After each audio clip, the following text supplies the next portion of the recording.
ज्यादा जानकारी के साथ हमारे साथ खूंटी से लाइव आकाश सिंह जुड़ चुके हैं।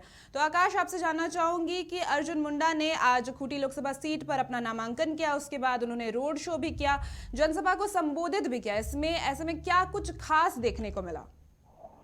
देखिए यशस्वी, आज खूंटी में जबरदस्त सियासत देखने को मिला, जहां दो पार्टियां एनडीए और एनडीए से अर्जुन मुंडा जो बीजेपी के उम्मीदवार है खूंटी लोकसभा सीट से, और कालीचरण मुंडा जो कांग्रेस के उम्मीदवार है, दोनों का नॉमिनेशन हुआ खूंटी में। और दोनों में कई दिग्गज मौजूद रहे कि जहां अर्जुन मुंडा के साथ पूर्व मुख्यमंत्री और झारखंड बीजेपी प्रदेश अध्यक्ष बाबूलाल मरांडी और आसू सुप्रीमो सुदेश महतो रहे, और उनके साथ आप बहुत कई बड़े नेता रहे। वहीं कालीचरण मुंडा के साथ मुख्यमंत्री मौजूद रहे, और झारखंड प्रभारी गुलाम मोहम्मद मीर और झारखंड प्रदेश अध्यक्ष मौजूद रहे। और जबरदस्त आपको एक बात बताऊंगी कि दोनों जो मुंडा है, मुंडा वर्सेस मुंडा का जबरदस्त यहाँ पर राजनीति देखने को मिली। एक तरफ जहाँ दोनों का नॉमिनेशन कुछ ही पलों में अंतर में किया गया, वहीं इनके जो जनसभा थी वह भी लगभग एक ही समय में हुई, और दोनों ने अपनी अपनी पार्टियों के गुणगान किए और अपने अपने पार्टियों के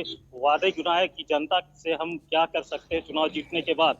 वहीं जो बीजेपी की सभा रही, वहां राजनाथ सिंह मौजूद थे। उन्होंने बीजेपी के 10 साल के जो कार्यकाल हैं उनमें क्या क्या उन्होंने जनता के लिए किया वो गिनाए, और आने वाले समय में वो और जनता से और क्या क्या जनता के लिए सोच रहे हैं और क्या काम करने वाले, इसके बारे में बात कही। तो यशस्वी, आपको बता दें कि आज जो खूंटी लोकसभा क्षेत्र था, वहां जबरदस्त सियासत देखने को मिली।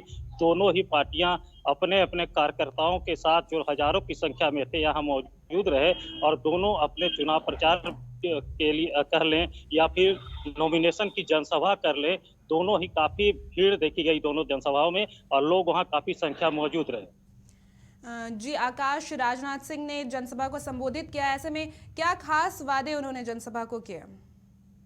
देखिए यशस्वी, राजनाथ सिंह ने यहाँ वादे तो नहीं किए, लेकिन जो उनके 10 साल के कार्यकाल रहे हैं बीजेपी सरकार की, मोदी सरकार की, उनके उपलब्धियां बताई है, और कहा कि अर्जुन मुंडा को कम से कम 2.5 से 3 लाख वोटों से जिताएं तो वो फिर दोबारा यहाँ पर खूंटी की धरती में आएंगे, और इस आने के बाद वो यहाँ के लोगों से स्वागत नहीं कराएंगे बल्कि लोगों का अभिनंदन करने आएंगे। तो उन्होंने कहा कि अर्जुन मुंडा को जिताने की बात कही है, और कहा कि अर्जुन मुंडा काफी विकास के काम किए खूंटी में, तो आगे अगर जीत के आते हैं तो इसी तरह और भी कई विकास के काम करेंगे। और यशस्वी, आपको बता दूं कि यहाँ चंपाई सोरेन भी आए थे, मुख्यमंत्री, झारखंड के मुख्यमंत्री। उन्होंने भी कालीचरण मुंडा के सभा को संबोधित किया, और उन्होंने जो झारखंड सरकार के जो काम है जो वो कर रहे हैं, चाहे आदिवासियों के कल्याण की बात हो, गरीबों के कल्याण की बात हो, तो उनके बारे में यहाँ बातें कही हैं। तो आपको बता दें कि आज जो खूंटी लोकसभा से क्षेत्र था, वहाँ एक सियासत देखने को मिली, और एक ही दिन में मुंडा वर्सेस मुंडा, दोनों मुंडा, कालीचरण मुंडा हो, अर्जुन मुंडा हो, दोनों का नॉमिनेशन हुआ, दोनों का जनसभा हुई, और जिसमें हजारों की संख्या में लोग मौजूद रहे। जी आकाश, तमाम जानकारियां साझा करने के लिए बहुत बहुत धन्यवाद।